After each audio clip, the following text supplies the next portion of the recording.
I'm Kim Weeks, and I want to welcome everybody who's beginning to log in to this next iteration of Yoga Lineages, which I am hosting on my platform Weekswell, and is also being folded into a podcast project that I've just launched a few days ago called Practicing Well.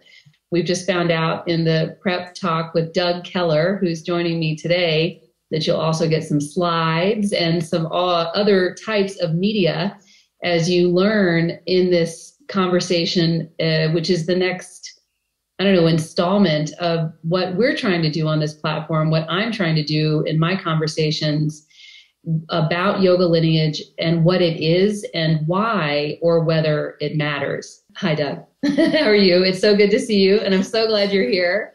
I am thinking about 2018 something years ago that I would truck out to your studio in Reston, Virginia from DC to take classes, and that Wednesday 10:30 class. Yeah, it was morning. And it was such a great class. And so what Doug has what he's doing today is coming from a place originally of meditation. He started yoga as a graduate teacher of philosophy. He got a graduate degree in philosophy and then wound up teaching it, and found himself in a yoga ashram in Yoga Siddha Yoga in New York, and then ultimately in India.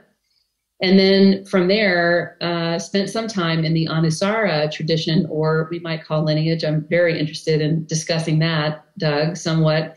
So there's a lot that Doug has to say, coming, not dissimilarly to Richard Freeman's sort of philosopher approach, although what we see from Doug is an actual official philosophy degree that will be infusing our conversation today on what yoga is and why it matters. And I'm going to let you, Doug, please just outline the three things you'd like to talk about today so that we can all kind of settle in and get kind of accustomed and used to how it is we're going to talk today. Again, we will have some, Doug has a couple of slides he may show to help make this conversation clearer for you, and feel free to ask questions as we go.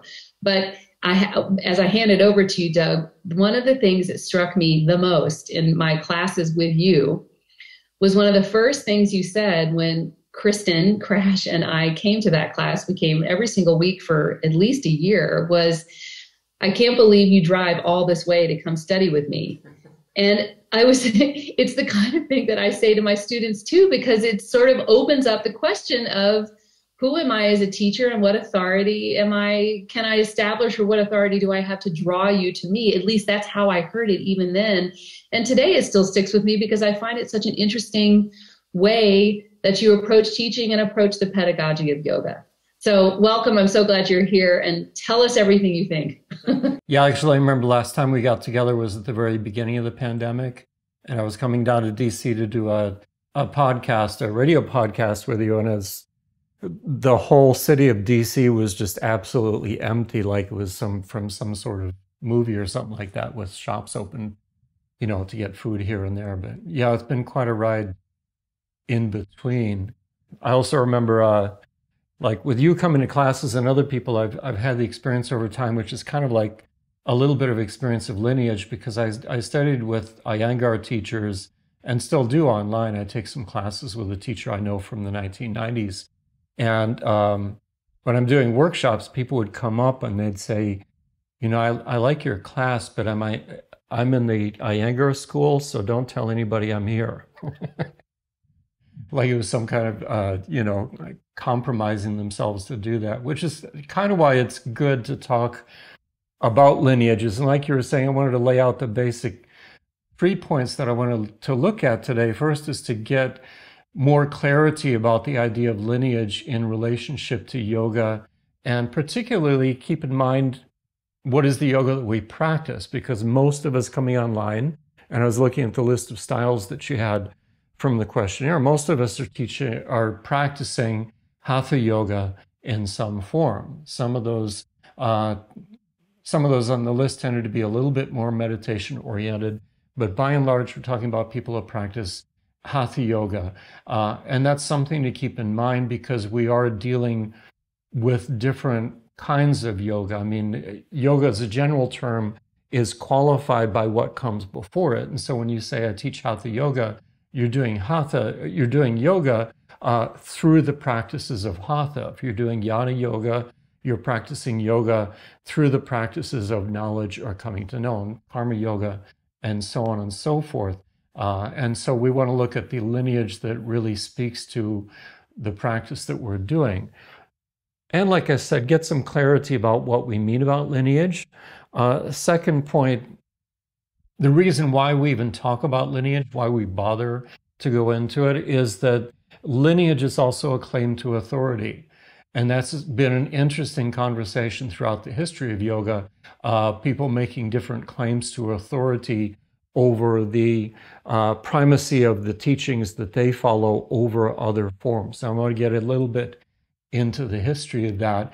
And then the third point is, again, coming back, if we're a practitioner of Hatha Yoga, what aspects of lineage are really appropriate to the yoga that we're practicing. And I would actually say that once we understand how the Hatha Yoga tradition developed, it was much more of a democratized form of yoga, even in the way that when I was watching the talk with Richard and Barbara this morning, this sense that you go to different teachers to learn different things and incorporate that into your own practice.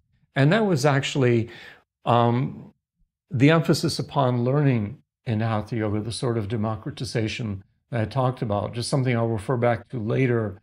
The Hatha Yoga Pradipega, which is written in 1450, is the first text to really pull together the idea of Hatha Yoga practice and turn it into a simple, straightforward, systematized practice that anybody could do that included all of the different parts of practicing Hatha Yoga. That text drew upon as many as 20 other texts that preceded it, putting it all together into a comprehensive approach to yoga, which became very popular because, first of all, it was very accessible.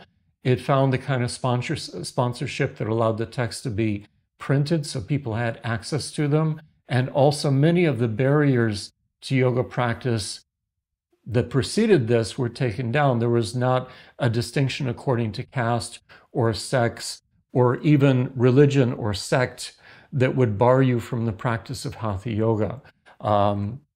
Actually, I'll put this up on the screen right now as kind of a guiding statement.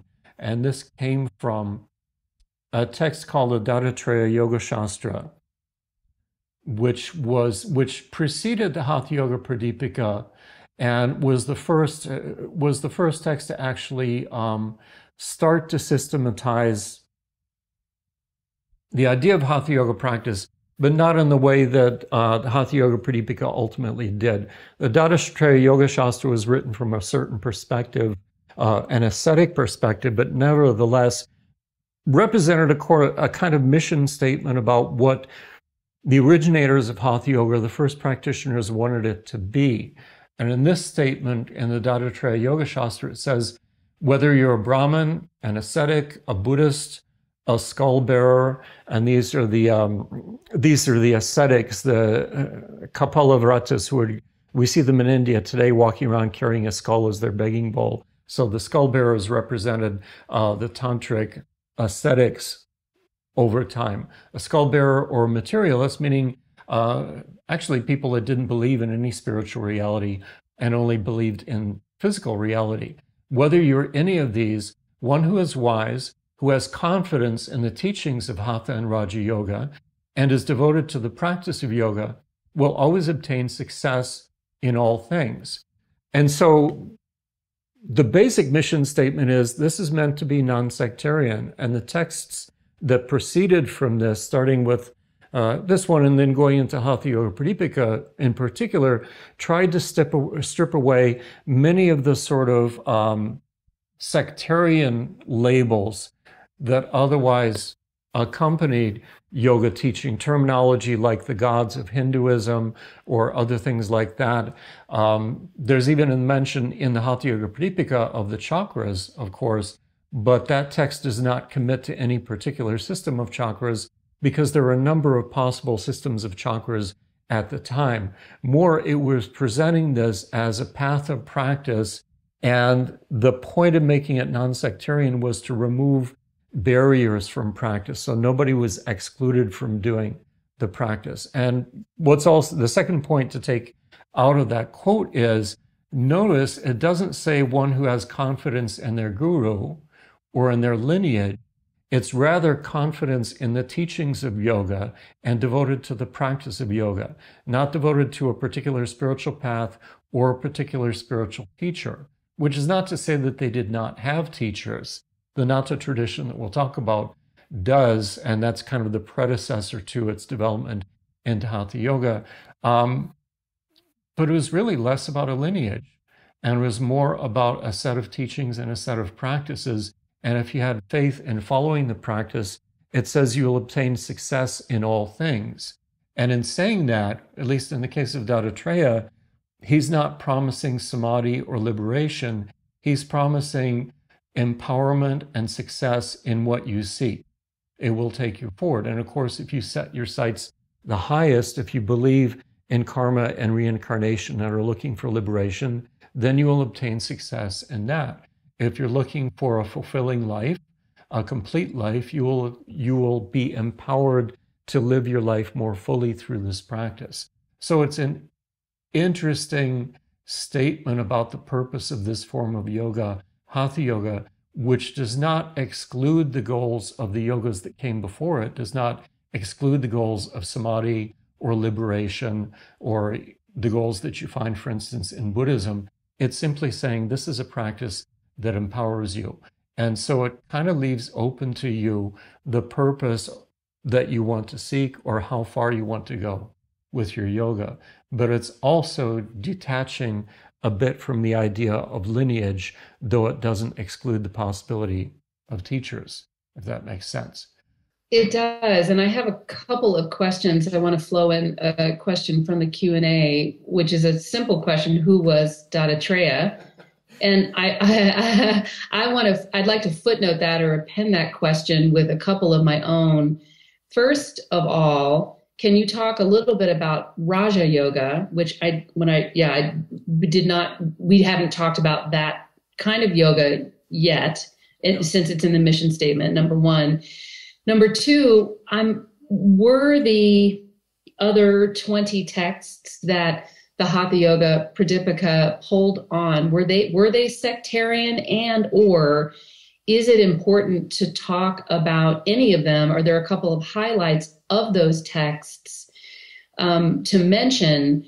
And the sort of final thing, which still goes back to who was Dattatreya, is you did a great job kind of outlining the kind of information highway or information, set of roads that paved the way for the distribution of the Hatha Yoga Pradipika. I mean, it was right around the time of Gutenberg, not too long after, about 100 years or so. And so one can see how that would be a more mass-produced item, but why? And why did Dattatreya want to do it? And again. Yeah, thank you. There's some... Yeah, I can bring some clarity into this. Let's start with the Hatha Yoga Pradipika itself and how I said it drew upon 20 different texts. Some of the early texts didn't even use the term Hatha. Some of the early texts referred to it as the yoga of the pot, where the pot refers to the body, the physical body. And so it's the practice that you do within the physical body itself. And so the term Hatha comes in, many of these texts didn't even mention the term Hatha. There are two main streams that feed into the Hatha Yoga Pradipika, which leads to some confusion in reading the text, in the terminology.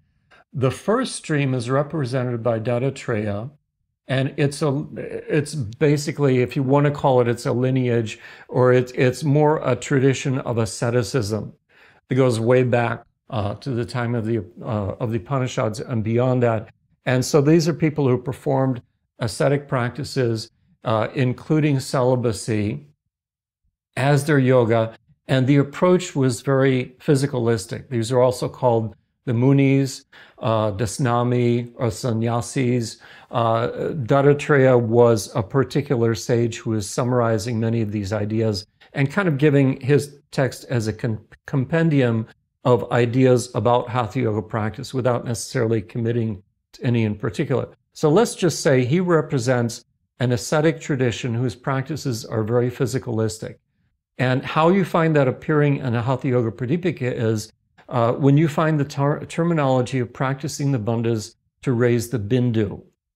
And the Bindu is a term, it means a point of light. It's sort of like the bindi in the forehead. It means a point of light. But to these people, it literally meant the sexual fluid or the essence of your sexual fluid. So it's most often translated as semen, which makes the women wonder where they fit into this whole thing.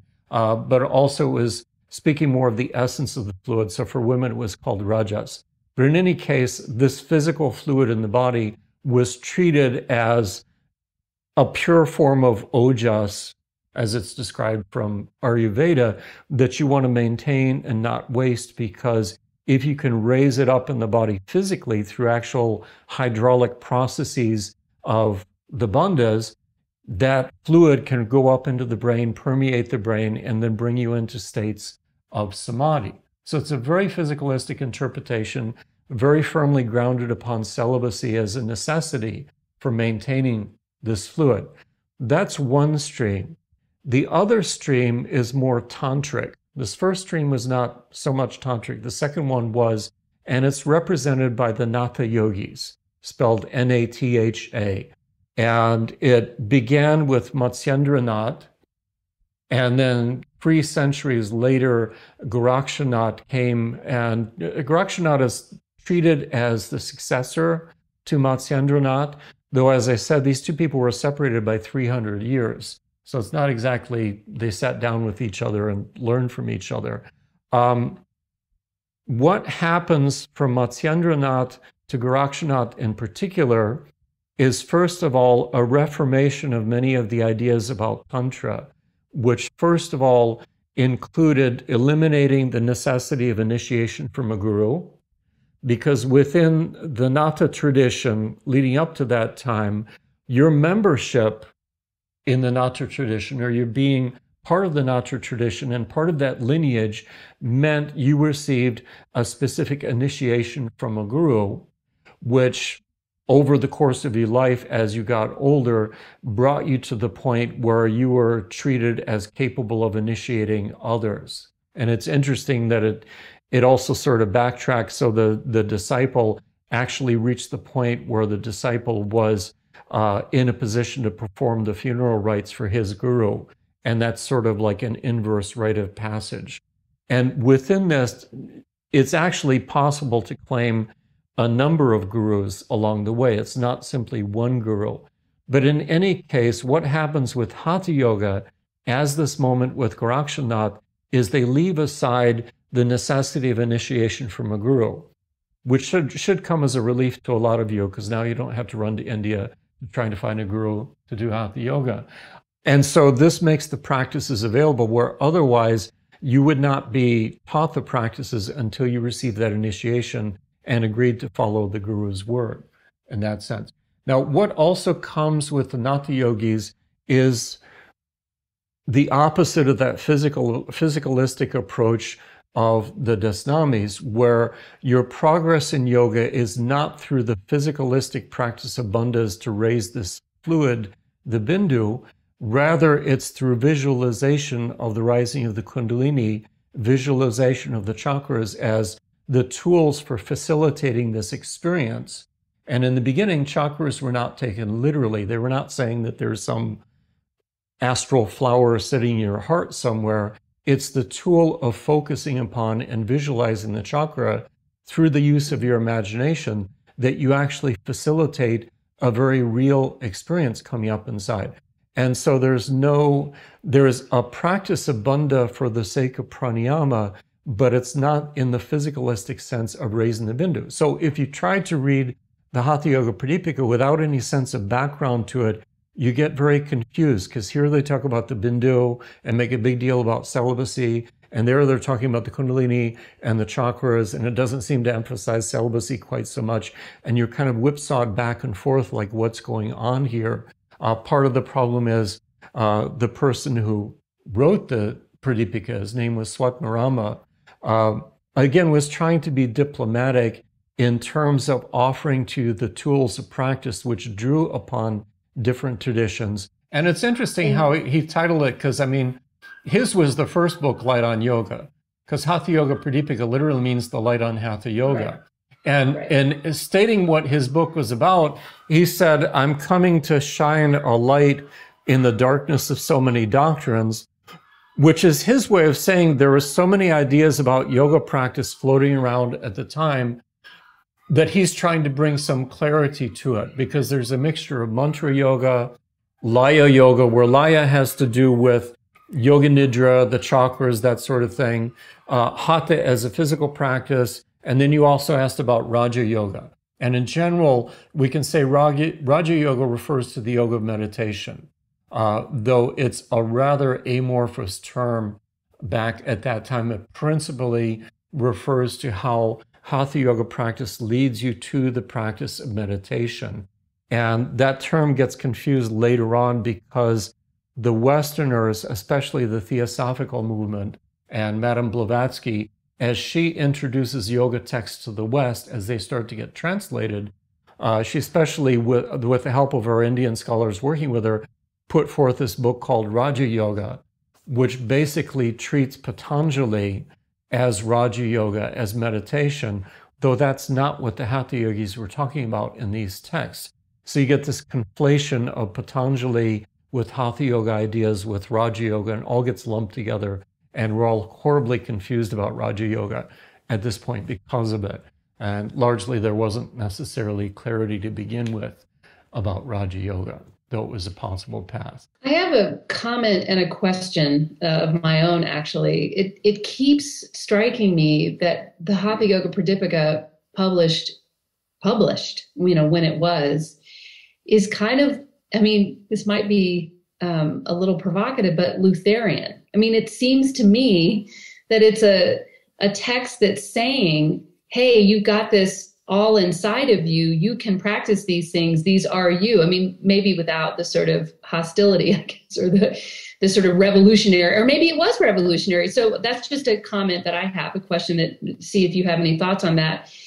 And the second question, or the question I have is, given if Hatha Yoga and Raja Yoga were both, as I understand you to be saying, equally represented in the Pradipika, I mean, it is, the title is Hatha Yoga. Yeah. Is that why we practice Hatha Yoga today? Like, why don't we practice, Raja Yoga or Laya Yoga? We do, well, there's been a lot of Laya Yoga since COVID. Don't you see all the Nidra classes? Yeah. There's so many. It's interesting, actually. And that's part of parcel of it. And maybe this is time to put up the timeline here, because it helps to clarify it to some degree. So this gives you a kind of timeline of how the text developed. So you have Gorakshanath, goes back to the 12th century. Matsyendra was about 9th century. And Gorakshanath, along with Matsyendranath, is part of the Natha tradition, which is Shaivite. This is extra Vedic. In other words, it doesn't have anything to do with Vedic philosophy or the Brahmins. It's tantric as set apart from it. And these are Nathas who are practicing Laya Yoga, which is, again, very much related to Yoga Nidra and the deeper states of meditation beyond simply what you achieve in seated meditation. And part of what Gorakshanath was doing was reforming the form of Tantra that was still present at the time of Matsyendra, which included a lot of transgressive practices. One of the things that we need to understand about Tantra and the logic behind Tantra, which is not entirely clear to people, is this transgressive aspect of Tantra. Tantra is primarily ritualistic in its original form. It has to do with how you perform spiritual rituals in order to have spiritual experiences. And this is as over against the sort of rituals that you find in Vedic culture, with yajna. They have their own set of ritual, and Vedic culture had its own idea about how the rituals are meant to be performed, which were performed by Brahmins. And this was very mediated. The Brahmins were the mediators between you and the deity being propitiated through the yajnas. And tantric practices became more unmediated in the sense of, like you're saying, they're saying the experience is right there within you. It's not, the divine is not out there somewhere to be propitiated through yajnas, through the medium of fire. The divine is present within you and also in nature all around you. And you're meant to have a direct experience, a direct unmediated experience of that. So tantric ritual is seeking more mystical or direct experiences in that sense. Now, along with this came a critique that was instituted by the tantrics, which was to point out that in Vedic culture, which we could actually call Brahmanism because it was, as it developed, it was the Brahmins, the priests of Vedic culture, who set forth ideas about society and culture and ethics and so on, everything that comported with the essential ritualism of the Vedas themselves. The Vedas are religious texts which are basically setting forth the rituals that define the Vedic religion, yajna. And then the order of society was built around that, particularly the social order based upon the legend of Purusha, where everybody has a place in society. Everybody has a dharma to perform according to their abilities. And of course, at the top of the pyramid are the Brahmins, because they're like the brain or the mouth speaking the truth of the Vedas and regulating society according to this Vedic wisdom. And in that position, the leaders were one step below that. The Kshatriyas, they ran society, but with the guidance of the Brahmins, which is an important and interesting thing to keep in mind. So there's always a close relationship between the Brahmins and the political order, because the Brahmins are the advisors to the political order. And by the way, Vedic religion is not a salvific religion. In other words, they don't go and proselytize to others. Within the Vedic religion, they said, this is our religion. This is our path that works for us. Whatever you want to do out there is fine. But this is part of Aryan culture. And the term Aryan is not a term having to do with race. The term Aryan at that time had to do with the culture. You had a shared culture of language, of religious practices, of social order, and customs of burial. Everything that defines a distinct culture, that's the Aryan culture. And it also referred to your form of religious practice and also the sorts of ethics or moral order that you followed. Now, at the top of this pyramid, as directing not only religious practice, but the ideas of society, the Brahmins were in charge of maintaining the purity of the practices. And the purity was through a direct line of transmission. So within Brahmin culture, this is a family culture. Not everyone who's born a Brahmin necessarily becomes a Brahmin priest. But in general, the father would teach the Vedas to the son as an oral tradition, and the son would carry it on. And so the Brahmins are the living instantiation of the vibration of Brahman, of the vibration of the mantras. And so we think of mantras as being written down, but actually they're the living vibration of the Brahmins themselves as the very voice of God or the divine, having memorized and internalized the Vedic mantras so deeply that they're kind of like the living presence of that. Now, in performing the rituals, they're in charge of maintaining purity. So everything involved in the ritual has to be pure enough to be a proper offering to the divine so that the yajnas would be effective. And this kind of spills over into society where the Brahmins are the arbiters of spiritual purity in general. I spent 7 years in India on staff at the ashram, and I got to participate in some of the yajnas there. The ashram would invite in Brahmins from all over India, sometimes 15, 20 Brahmins. And they're really sweet people. I like spending time with them.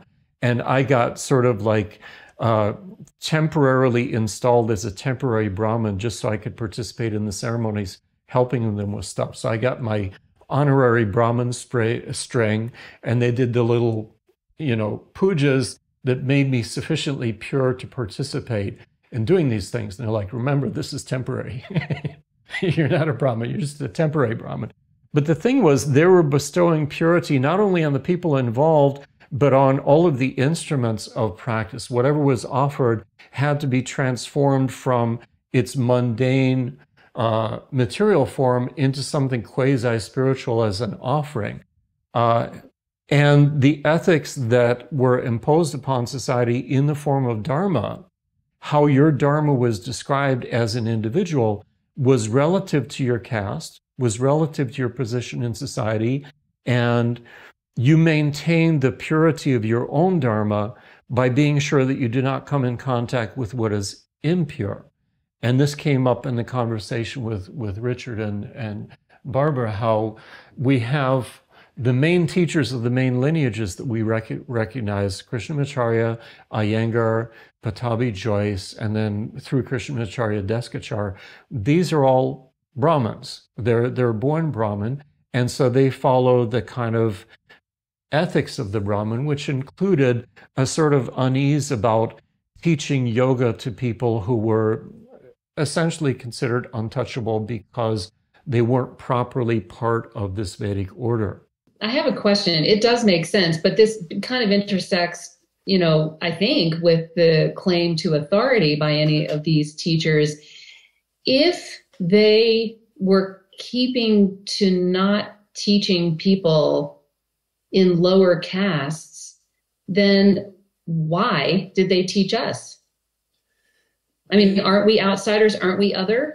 It's a good question. They kind of gave themselves sort of permission to break the rules, especially with... Like they did with you as a temporary Brahmin, is what I was thinking. I was thinking, would they have done that in the 12th century or something? Certainly not back then. I mean, an interesting story to look up in the Mahabharata is the story of Eklavya, the village boy who wanted to become an archer like Arjuna. And his teacher, the teacher that he sought out, who was the teacher of Arjuna, rejected him because he was of low caste. And the boy went back and set up his own puja of the teacher and did his morning meditation, meditating upon this archery teacher, Dronacharya, and developed these abilities. And he became actually the rival of Arjuna in his skill, though he had no ambition to become a warrior like Arjuna. He just wanted to fulfill that within himself. And when it came to Arjuna, his brothers, and the teacher Dronacharya finding out about this village kid who had attained these abilities in archery that were not appropriate to his station in life, Dronacharya basically took that ability away from him by demanding a dakshina, saying, you need to make an offering to me because you're claiming to have learned this to me, and the offering is you need to cut off your thumb and offer your thumb to me. And Eklavya willingly did it because he was so devoted to his teacher and all that he gained from his teacher, even though he had no physical contact with the teacher during this whole time. And at the same time, Dronacharya took away from him his one achievement because it was not appropriate to him as a lower caste. So that's a rather dramatic example of how strong that system was back at that time. And I always wonder if the story was included in the Mahabharata partly as a criticism of that very system, because to us it seems wildly unfair. But in any case, so your question is, why did they start teaching? Well, I guess ask them why they open it up to it. But in any case, the point largely is the sense of how you maintain your spiritual purity by staying in your lane, staying within your dharma, staying within your caste. And if you did that, the Brahmins would vouchsafe your purity for you because they basically wrote the rules. They wrote the dharma and said, if you follow this dharma appropriate to your station, then you will achieve at least a better life in the next reincarnation, where you start to move up the ladder. And the tantrics' criticism, which started to appear in the literature after the time of Patanjali, was, don't you see, first of all, this idea of dharma is a social construct. Where did these ideas of dharma come from?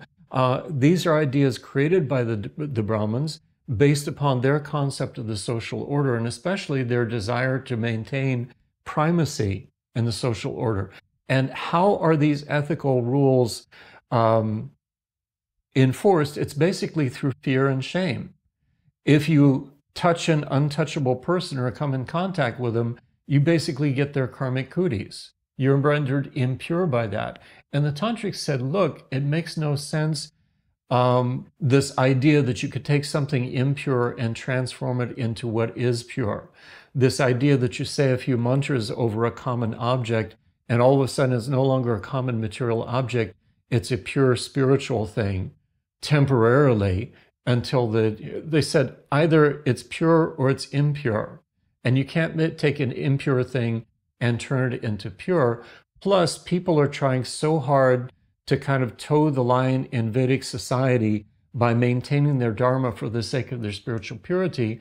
They're motivated, again, by fear of how they'll be reincarnated if they don't follow the rules, a sense of shame, a sense of really tribalism. It was reinforcing a sort of tribalism within the society themselves. And the tantrics are saying all of this is nonsense. And so the idea of transgressive practices meant in a ritualistic way, you would break the rules to get over your concepts, your vikalpas about the rules. And so it involves rituals touching unclean substances like drinking wine and eating meat. And then, of course, the biggest taboo is sexuality. And so, we have our concept today about tantric sex, which has nothing to do with what they were talking about back then. The Kama Sutra had nothing to do with this either. The Kama Sutra is just, in their culture, was their version of the joy of sex. It was not related to tantric practice. But it was a matter of, in a disciplined and ritualistic way, breaking the taboos so you no longer are limited by concepts, vikalpas about the taboos. And there was the idea that it's actually through transgression that you make more spiritual progress because you're not held back by these limiting ideas. So by the time of Matsyendranath, as a Natha teacher, he's teaching these ideas about visualizing the Kundalini, so on and so forth, as a path of progress distinct from this physicalistic path, but he's still caught up in these transgressive practices. And Matsyendra himself was said to have been married, so he was not practicing celibacy. And in the legends, and this is where a lot of hagiography comes in, because again, Gorakshanath lived 300 years later, but there are stories of him going to Matsyendranath and saying, don't you realize you're making your tantra impure because you're still involved in these transgressive practices? Gorakshanath wanted to start to separate from transgressive practice of sexuality and other forms and focus more on the internal evolution of the Kundalini as the driver behind your practice or your evolution in Hatha Yoga. So all of the stuff about tantric sex is essentially intentionally left behind, as well as the idea of guru. But we need to understand that. Ask a quick question, sure, just to put a pin, just to make chronological or remind us of the chronology of this. When you talked about the tantrikas having issues with the practices as laid out in Patanjali, by Patanjali rather, that's when it started. Yeah, Patanjali was basically falling out of favor. And you can tell that because fewer and fewer commentaries get written about Patanjali until by the 12th century. This is a period of 500 years or so from the time of Patanjali. Nobody's writing commentaries about Patanjali anymore, which means spiritually people have moved on. They're talking about Vedanta, they're talking about Bhakti, bringing all of those elements of spiritual practice together. And especially when there's this emphasis upon Bhakti, the question comes up, if through Bhakti you can become liberated, if through devotion you can become liberated simply by chanting the name of God, focusing on God, why would you do all the hard work of doing Patanjali's Ashtanga path? It just seems like a lot of really hard ascetic effort when all you have to do is chant the name of God, and immerse yourself in Brahman through devotion. So Patanjali becomes, in a number of ways, irrelevant to spiritual practice. He only gets revived later in the 19th century, coming into the 20th century, as a representative of intellectual integrity in yoga philosophy that India wanted to present to the West through their teachers. That's a whole nother topic. But in any case, Tantra was not necessarily a direct rejection of Patanjali.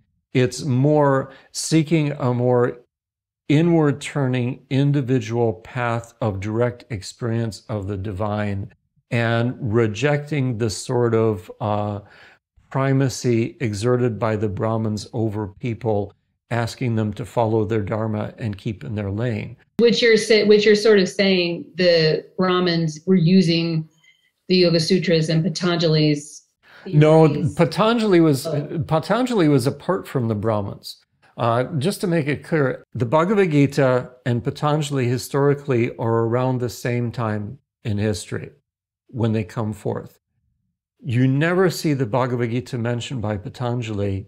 You never see Patanjali mentioned by the Bhagavad-Gita. In the Mahabharata, in which you find the Bhagavad-Gita, you do find the eightfold path, the Ashtanga path mentioned, but it's attributed to Hiranyagarbha, a legendary teacher, rather than Patanjali. There's no mention of Patanjali. So within the Bhagavad-Gita, as one form of yoga being presented, it's very much within Vedic culture. And notice, in the Bhagavad Gita, there is an emphasis upon yoga as stilling the mind. That certainly is there as the goal. Plus, you have the element of bhakti added in, the idea of uniting with Krishna, with the divine, through bhakti. But yoga is defined in terms of action. How is yoga? I mean, there are a number of definitions of yoga given in the first part of the Bhagavad Gita, but we're familiar with doing your dharma while renouncing the fruits of your actions and with devotion. That's an entirely ethical definition of the practice of yoga, with the promise that if you follow your dharma without selfish purpose, renouncing the fruits, and with devotion, you will achieve yoga through merging with the divine, through that state, which includes meditation or that stillness of the mind that comes with this devotion. And so this is an active form of yoga and is defined in terms of ethical principles. Who writes the ethical principles? Who writes the dharma that we're talking about? The Brahmins do. So if you want to know what your dharma is in that society, go ask a Brahmin if you're not clear about it. You knew it from the moment of your birth. This is who you're born as. This is your dharma. And so within that definition of yoga, really the ethical path of yoga is socially defined. Patanjali is coming or representing a very different tradition of thought. And we need to understand the evolution of philosophical ideas of yoga in India. The Vedic tradition, promulgated by the Brahmins, emerges in Western India, the western part of India. And the Vedic tribes, who carried with them first the Rig Veda, came from the northwestern part of India into India, actually from the area that we now know as Iran, or from that general area. And the term Iran is actually a derivation of Aryan, reflecting the Aryan culture that descended from there. And the term Hindu is actually a term that the British came up with because they couldn't figure out what was going on in India spiritually, because you have so many paths going on. I mean, Islam was clear to the British. Indian people, you got Vaishnavism, Shaivism, all these different forms. The British are like, we don't know what you people are doing. So we're just going to call it Hinduism, meaning your teachings are coming from the Indus Valley. So they're referring primarily to the Vedic culture, the culture of the Aryans, the culture of the Brahmins. And so they settle in the northwest part of India, and starting with the religious rituals of the Vedas, and then that gets developed into a whole ethos of society by the Brahmins. And the Brahmins are defining people's roles in society, their dharmas, so on and so forth. Entirely apart from that, in the eastern part of India, way east coast, if you want to call it that, an area called the Magadha, which eventually comes to be called the Greater Magadha. This is the area in which you have the development of Buddhism. And it's part of an overall spiritual movement. And there is no contact in the eastern part of India. This is on the basis of Sanderson's research, Alexis Sanderson, even up to the time of Patanjali, the people in this area of India were untouched by Vedic culture. They had no congress with it, though there's a merging that takes place in between that I'll talk about in a moment. Here you have a spiritual culture which is called the culture of the Shramanas as a general term. And the term Shramana means one who makes an effort or one who strives spiritually. The Shramanas are the ascetics. And the uniting ideas, the ideas that bring the Shramanas together, are the ideas of karma, and with the idea of karma, the idea of reincarnation. And so from the idea of karma and reincarnation, there is, of course, a concern with liberation, or liberation from the cycle of births. Notice in early Vedic society, even early Upanishads and early parts of the Vedas, there's not a clear idea of karma. There's a sense that when you perform Vedic rituals properly, you will achieve good results through those rituals, but there's not a sense of bad karma or the whole mechanism of karma and transmigration. That's being developed in the eastern part of India. And of course, the keen interest of the Shramanas is they want to escape the round of reincarnation. This includes the Jains, and the Jains, Jainism was taught by Mahavira, who was a teacher who lived at about the same time as the Buddha, around the same time. And they shared the same initial emphasis upon asceticism, though, of course, the Buddha modifies it as the middle path. But they also, in general, the Shramanas share the idea that through knowledge, through coming to know the true self, we think of the Purusha as the Purusha, or the individual soul, you will achieve freedom from karma, because within their thinking, to know something is to become something. So if you fully know yourself as the Purusha or the soul, then you become free from identification with Prakriti or the material world. You have a very different spiritual culture developing in the East, concerned with karma and reincarnation. Now, how did these ideas come together? Through a number of factors. First of all, ecological. As the Indus Valley starts to dry up, the Aryan civilization has to start to move eastward to find new, fresh places to live where they can grow crops and prosper. And this takes place over the course of centuries. There's a slow move eastward. What propels it is the invasion of Alexander the Great coming down into India. And in his invasion, he persecutes the Brahmins, because the Brahmins, as I said, are closely associated with the political order. They have the power, yeah. Yeah, they're the advisors to the kings. And then Alexander comes in and, of course, kills the kings. And the Brahmins either have to cooperate with Alexander or he kills them. Or they flee Alexander and start to head eastward. Alexander is only in India for 2 years. He goes on to other exploits after that and then soon passes away. But he leaves behind Greek colonies, especially across the northern part of India, that are there for a good 200 years, and particularly settling in the areas settled by the Buddhists. And these Greek colonies have an influence upon Buddhist thinking. This is where Buddhism becomes far more intellectual and even more atomistic in their thinking, which is a whole nother topic there. But it influences the development of Buddhist ideas. Alexander comes into India, starts to drive the Brahmins eastward, and then when Alexander departs from India, even though he leaves colonies behind, it leaves an immense power vacuum. Now, in the eastern part of India, along with the Shramana culture, you have the rise of different dynasties of kings who want to expand their territory. And so they're starting to move eastward. And this is how the Magadha, a small area, starts to become the greater Magadha. And they bring with them the Shramana spiritualists. Primarily the Jains are emphasized first, but eventually Buddhism achieves ascendancy through these emperors. Alexander departs, there's a power vacuum, and so these dynasties start to rush eastward and conquer the areas where the previous kings have been defeated. So if you watch the map over a period of a couple centuries or less, the map becomes entirely dominated by these dynasties. And a later dynasty is Ashoka, who was a particularly cruel and brutal king or emperor.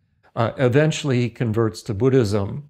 Maybe he felt guilty. And because of his patronage, Buddhism becomes an important spiritual path. Meanwhile, the Brahmins, they've gone to the east to escape Alexander. They start to come in contact with the Shramanas moving westward. They start to share ideas or hear ideas like ideas about karma and reincarnations. You start to see these ideas appearing in the Upanishads, and so karma starts to come more to the forefront. So when we have, the four goals of life, dharma, artha, kama, and moksha, the moksha part gets added on later. Can we translate those four things for people? Yeah, dharma means following the ethical principles appropriate to your path, and so to your caste. And so when you follow the dharma that's appropriate to you, that's your path to fulfillment within this life. Within Vedic culture, to live 100 years and to experience a righteous life following the path of dharma, which includes artha, or wealth, or in other words, achieving a level of wealth that's appropriate to your station. With that, you experience kama, or pleasure. We're meant to enjoy life. And so within Vedic society, if you achieve a righteous life with an appropriate amount of wealth and the pleasure appropriate to your station, that's a full life. Now, the Vedic culture starts to encounter these Shramanas saying, hey, there's this thing called karma, which leads to reincarnation, and you should be paying attention to this. Then the Brahmins say, well, if we follow the Vedic path, you'll achieve those three goals during your life, plus you'll achieve moksha eventually too, by following dharma, and so on and so forth. Liberation. Yeah, exactly. And liberation becomes a concern later in life after you've fulfilled your duties to society and raising a family, participating in society. Then the fourth stage of life, your retirement, once you've fulfilled those duties, then that's given over to the sannyasa period of your life, where you go into the forest and meditate. Like Barbara was saying. Yes, exactly. And so through following the four stages of life, you achieve the four goals. But these ideas came from the East. And I want to say, just in the interest of time, I want to keep talking about this sort of how we got from here, what you're describing, to the claim of lineage in our modern practice of yoga as authority of any kind. And that's sort of why I was asking the question earlier, if these Brahmin teachers weren't going to teach outside of their caste, or did so reluctantly or whatever, what was...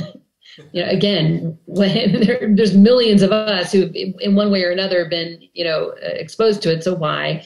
And then, how is this claim to authority? The third point you wanted to make, which is, how is all of this relevant to our practice of Hatha Yoga? Because I'm sure, and there is a question I want to embed, if we can just get back to it. It's a great question about Indra Devi and why we don't hear a lot about her, or what we could hear about her. And I want to say to the questioner, I love that question and appreciate it, because I'd really like to have, an Indra Devi devotee, come in and had the dedication to show up on Krishnamacharya's doorstep until he couldn't do anything but teach her. And so that was fascinating there.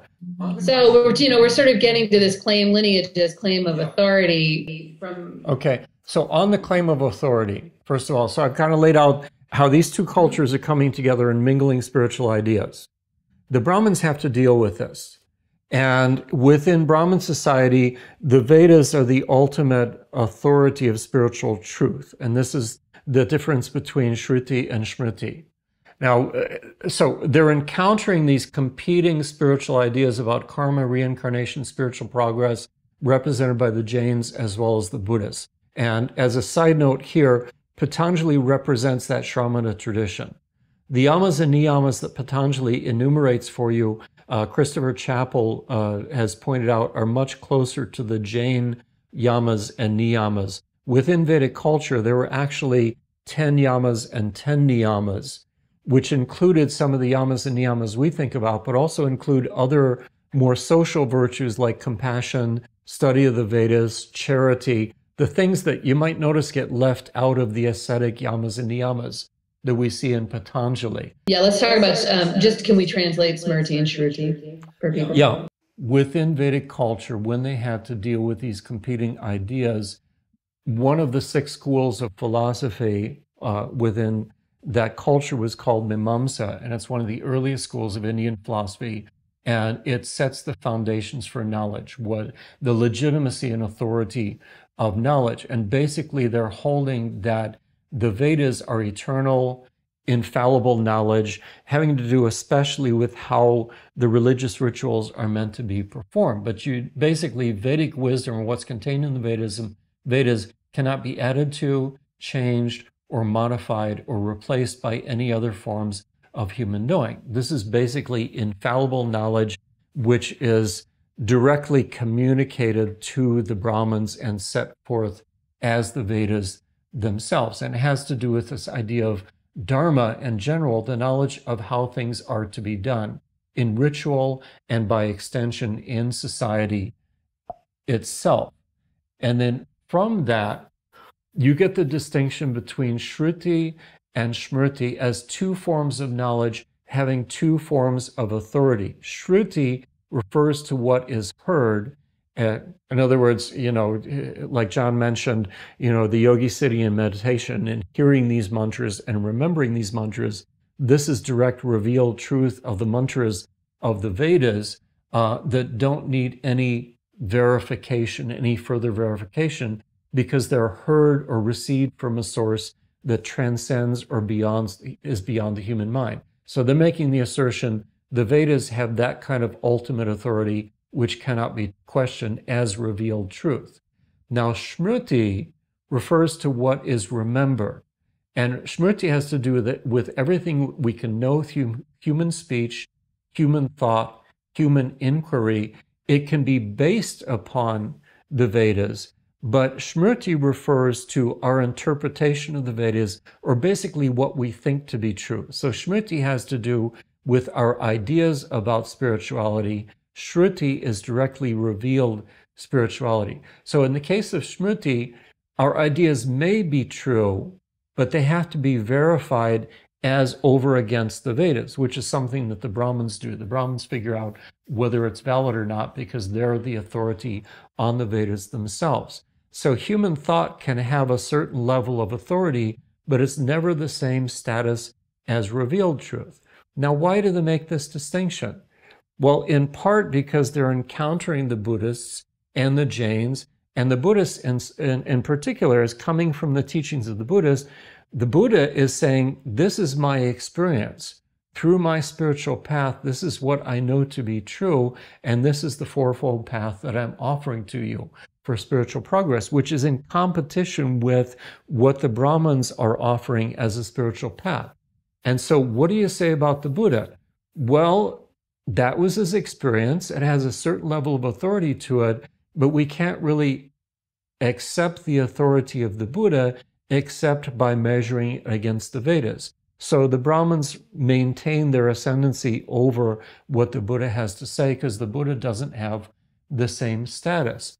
And this is also a kind of safeguard against attempts to go back and rewrite or edit Vedic truths. They want to maintain the integrity of the Vedas as the teachings, plus the authority of the Brahmins as being the primary teachers of those teachings. And we find references in the literature to the sages of the Vedas. And, you hear, and I'll talk about this in a moment, in the Puranas, the Mahabharata, the literature, you have the sages speaking of Vedic truths, but even their interpretations are regarded as sometimes fallible. So this truth stands outside of history and outside of time and can't be questioned by anybody, even a Buddha, no matter how enlightened that Buddha is. It's just their individual experience that they're talking from. Now, this leads to an interesting conundrum because our knowledge does develop over time and has to meet the changes that take place in culture. How do your teachings evolve in a way that keeps up with the times? Because they're claiming this indisputable, unchangeable truth as located in the Vedas, but as society develops, as you have the growth of cities, the growth of trade, the encounter with other cultures. How do Vedic truths keep up with the time? In other words, how do you update the teachings? Because you can't change the Vedas. Well, the way in which they do it is they start to tell stories. And the stories show up in the Puranas, the stories show up in the Mahabharata, and essentially the stories are of somebody telling a story that they heard from somebody, that they heard from somebody, that they heard from somebody. If you follow it all the way back, if you look at the beginning of the Mahabharata, it starts out with a sage saying, I heard this from so-and-so, and so-and-so heard from so-and-so, and so-and-so heard from so-and-so. That's where you have the lineage of Brahmanical teachings, which ultimately go back to Brahman itself or the source in the Vedas. But through telling the stories, it gets modified and added to over time, especially as these Vedic seers ask questions and come up with answers. So the Mahabharata, like a spiritual game of telephone. Yeah, exactly. And so the Mahabharata is often treated as the fifth Veda, not in the sense that the Mahabharata is revealed truth. The Mahabharata is Smriti. It's literature, it's storytelling, it's the creation of the human mind, and that includes the Bhagavad-Gita, but it still has special authority because it so clearly reveals the deeper layers of meaning contained within the Vedas that have to be teased out by these sages or these teachers in the Mahabharata. And so you get a lineage of teachers, like Richard mentioned, pages and pages of the lineage of this person is taught by that person taught by that person, that maintains the integrity of Vedic teachings as they comport themselves over time. So the Mahabharata and the Bhagavad-Gita is not a Veda, but it is a Veda. It's a fifth Veda in that sense of being a sort of complete teaching. And again, how is the authority of these teachings maintained? Well, it's by the context. Who told the story and when, and who did they hear it from? And the very framing of the story gives it its legitimacy. Often these stories take place within an ashram where you sit down with the sage and he starts to tell you these stories of old, and it gets the legitimacy from that. And so you've got the lineage of the Brahmins set up this way in the literature, as distinct from the lineage of teachings upon which Patanjali is basing much of what he's doing upon the ideas from the Shramanas, which included elements of Buddhism, especially the Jains, and also elements of Samkhya. Because what Patanjali is doing is he's providing a kind of summary of the yogic tradition as it was developed from a particular perspective, from the perspective of Samkhya and the ideas brought by the Shramanas. This idea of the dualism between Purusha and Prakriti, and how the goal of yoga through achieving samadhi is to achieve the freedom of Purusha from the influence of Prakriti, ultimately from karma and ultimately from the gunas themselves.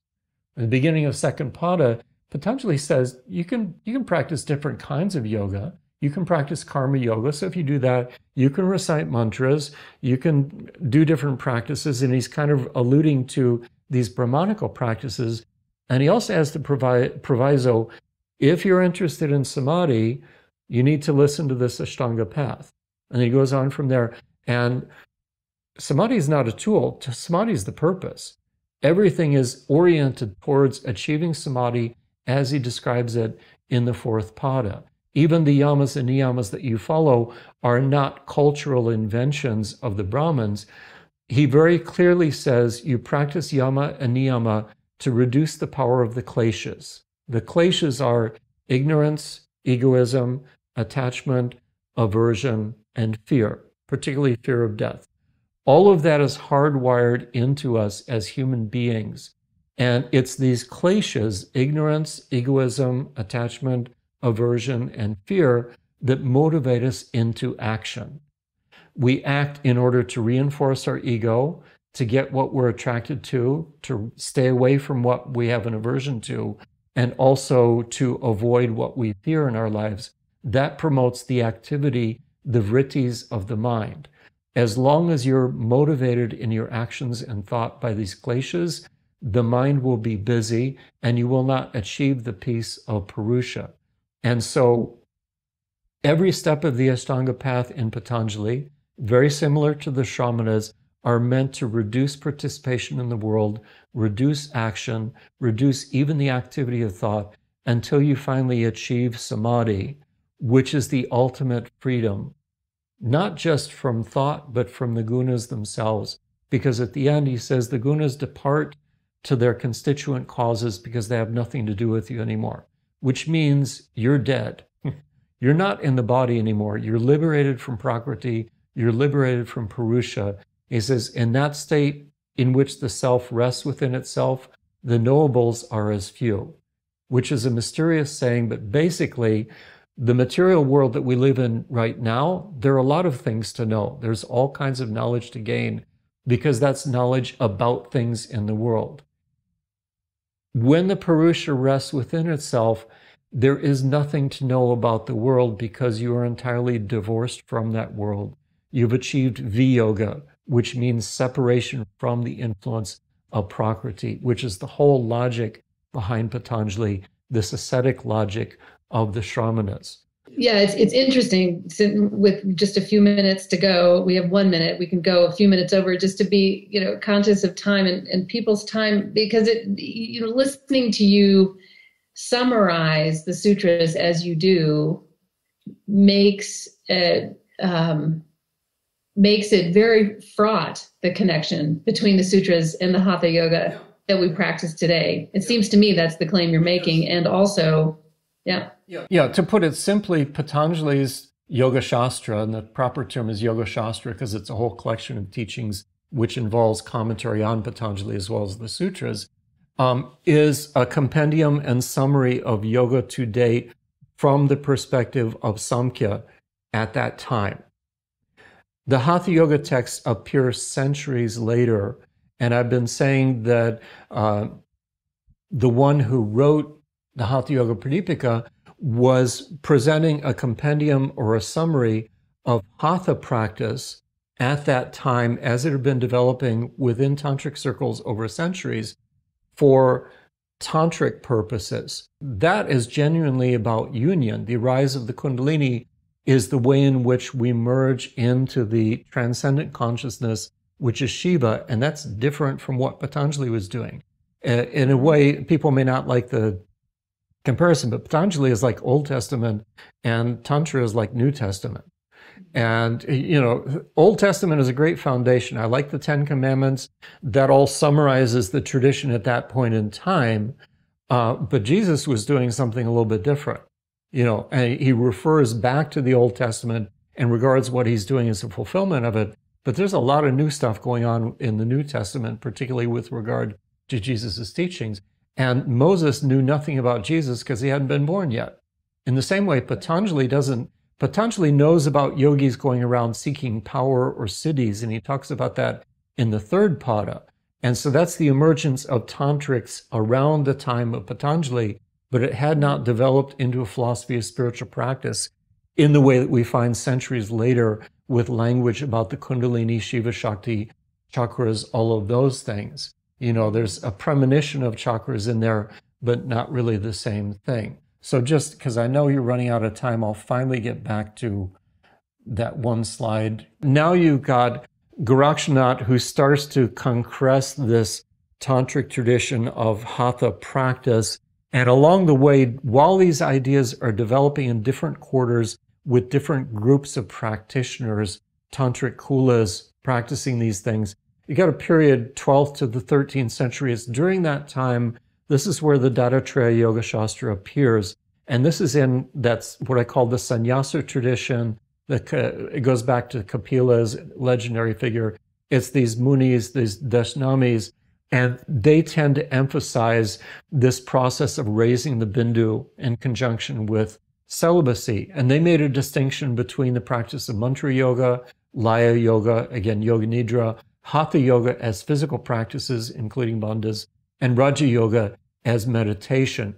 In these early texts, including Dattatreya from this ascetic tradition, which kind of has roots in the Shramanas, the language does not include any trace of Vedanta. The language tends to be more tantric, and there's not much use of terms from the Vedas or Vedanta.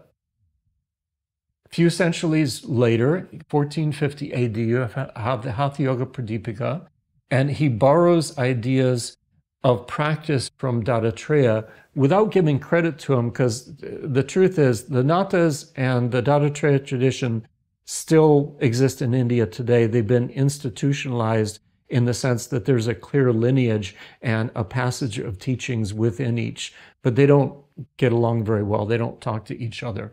So he was being a little bit diplomatic, as I said here.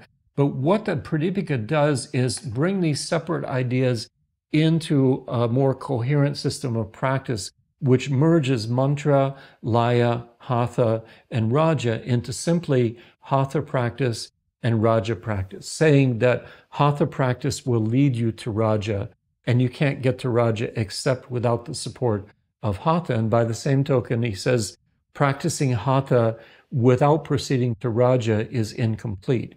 You're just doing physical practice. You haven't fulfilled it through the experience of meditation, which is in raja. And raja, again, is a very vague term at this point. They're dependent upon each other. And so this comprehensive system is called Hatha Yoga, which includes both hatha and meditation. Now, centuries go on. This gets popular because it's printed, as you're saying, so it's accessible to people. And you can see the tradition evolve through a sharing of ideas. Swatanrama borrows ideas from this group, that group. It's like these groups do their practices and they get together to compare notes from time to time. And if they like an idea, they borrow it from another tradition. There's not a lot of emphasis upon intellectual property at this point. There are no footnotes or bibliography to these texts. They just kind of snowball ideas. You see this happening with asana, where the Pradipika have 16 asanas. You get to the Garanda Samhita, you start to have, I think it's like 32 or 36. What's happening as texts get written over time? The next one, the Garanda Samhita, a couple hundred years later, starts to tone down the tantric elements in the sense of any relationship to the more physicalistic aspects of the Bindu. So Vajroli Mudra was, within the earlier ascetic tradition, a practice of literally preserving your sexual fluid and using methods to not only recover it, but to move it upwards in the body. By the Garanda Samhita, it doesn't have anything to do with reabsorbing or collecting sexual fluid. It's now simply a physical posture. Plus, it starts to incorporate ideas from the Vedic tradition. So within Hatha Yoga, the original Hatha Yoga Pradipika, mantra is reduced down to basically the practice of the breath and the Hamsa mantra. And then the interpretation of the Hamsa mantra develops over time and becomes more Vedantic. And it gets transformed into the understanding that Soham, the Hamsa mantra, is the spontaneous repetition of I am that, the basic statement of Vedanta, this sense of union with Brahman in the experience of the breath itself. And also they start to add in elements of bhakti or devotion that you see from the Vedic tradition. And until you reach the 18th century, there are further yoga Upanishads being written, and some older ones are being rewritten by the Brahmins, which start to incorporate Hatha Yoga and Hatha Yoga practices and claiming those Hatha Yoga practices as essentially Vedantic or rooted in the Vedas. And today So today in India, you find people making the claim that yoga belongs to the Vedas, Hatha Yoga is rooted in the Vedas, and you can't practice yoga outside of the Vedas, which historically is simply not true. It's certainly not excluded from the Vedas, but there's a kind of appropriation going on here, a sort of cultural appropriation going on in the writing of these texts.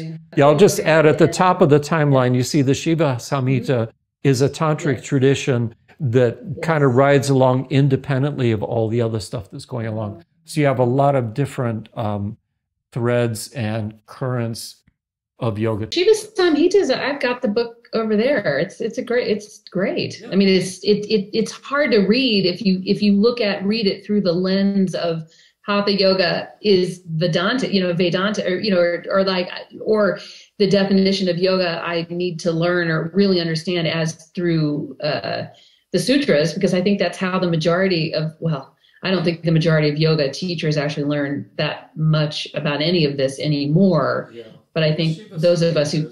Shiva Samhita is very deeply tantric, and its language is tantric. And it's devoted to yoga as union. And so it maintains its tantric flavor, whereas Swatmaraman and Hatha Yoga Pradipika distance himself a little bit from that. But in conclusion, I mean, part of this discussion of lineage is, with the assertion of lineage comes an assertion of authority. And I was mentioning and talking to you earlier, it's like I study with other teachers, but I also keep them a little bit at arm's length, because there's what you can learn from the teacher, and there's also the element of the teacher's of assertion of authority upon you. And I mentioned how early classes I took with some teachers, you got the sense that their first introduction to you as a student was devoted to showing you who's boss. And the practice was kind of designed to break you down until you accepted their authority. And once you accept their authority as a teacher, now we can talk. But there's a distinction between what you can learn from a teacher and what kind of authority the teacher is trying to assert upon you. And the essence of the Hatha Yoga tradition, as it developed early on, was to give you a measure of independence from authority, where you had permission and even the encouragement to listen to different teachers, to incorporate ideas from them and take them into the practice for your own personal development and experience.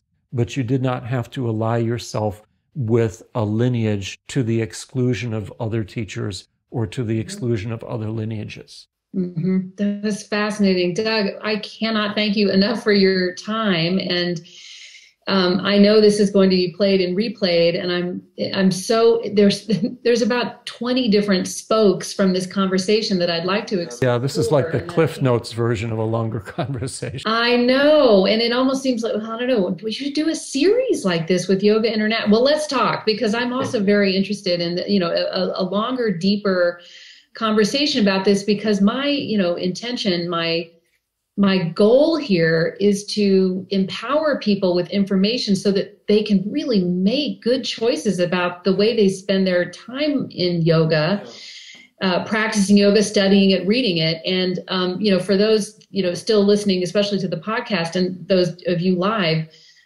we will have show notes, which will list the books and references that Doug made. I did do a course with Yoga International on yoga philosophy that's still available there, where I took it session by session, step by step. So a lot of what was compacted into what we're doing, what we did here, is played out more step by step, so it's a little bit easier to follow. Well, this is a great plug then. Go to Yoga International. They're doing really interesting stuff, and Doug is one of their main teachers as they continue to evolve their own content platform. So check that out, Yoga International, Doug's philosophy course. I think I'm definitely going to go take that so that I can have some of my questions answered. And if you have any, of course, most of you still on the call know how to reach Doug, you know how to reach me. Please let us know what you thought. I don't know if Alyssa's already put up the questionnaire we ask at the end of the survey. How did we do? How did Doug do? How clear was it? How good was the session? And what else would you like to know? Because we continue to try to bring you sessions that spark your imagination and interest in yoga. So Doug, thanks again. It's so good to see you face to face after we did our silly picture at the beginning of COVID with our 6 feet distancing at the time. Anyway, take care. I look forward to when I'm back on the East Coast. Hopefully I'll see you. And to everybody, thank you so much for joining us today.